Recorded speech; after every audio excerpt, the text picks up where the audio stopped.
Ezekiel chapter 34 starts off prophesying against the shepherds of Israel. And it's not talking about actual shepherds, of course. The Bible oftentimes describes the leaders of Israel as shepherds. Just as a shepherd leads its flock, leaders lead its people, hopefully in the right direction. Although that doesn't always happen, as we've read. Anyways, God rebukes Israel's leaders in this chapter, in the first half of this chapter. And that's because they led their people in the wrong direction instead of leading them towards God, towards the righteous path. Not only that, but they neglected the oppressed, the sick, the weak, and the poor. So God declares in this chapter that he is going to remove them from power and that he himself will be Israel's leader. He promises to gather his people from the nations that they've been scattered to and to bring them back to their land. He will do the exact opposite of what the past leaders had done. Instead of neglecting the needy, he will strengthen the needy. He also includes the citizens of Jerusalem in this judgment. It's not just directed towards the leaders.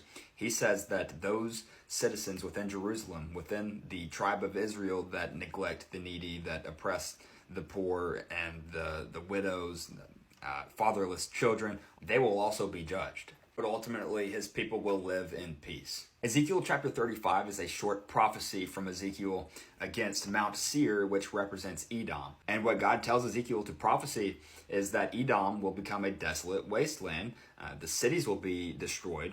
And this is all because of their hostility towards Israel, God's chosen nation. Edom had unrelenting hatred towards God's chosen nation, and they continued to attack Israel when they were vulnerable. And when they attacked Israel, they claimed Israel and Judah's land for themselves. In God's message, he also says that although Israel had been mocked in the past, they will be restored, but Edom will never be restored. The first 15 verses of chapter 36 is Ezekiel's prophecy against the mountains of Israel. He says that although the nations mocked and plundered the land after Israel's exile, God has promised that the land will be restored, and this land will be inhabited by his people again, and it will never be shamed again. In this prophecy, Ezekiel explains on God's behalf why the nation was scattered in the first place, why it was judged in the first place, and that's because of their idolatry, their bloodshed, their impurity, whether it be sexually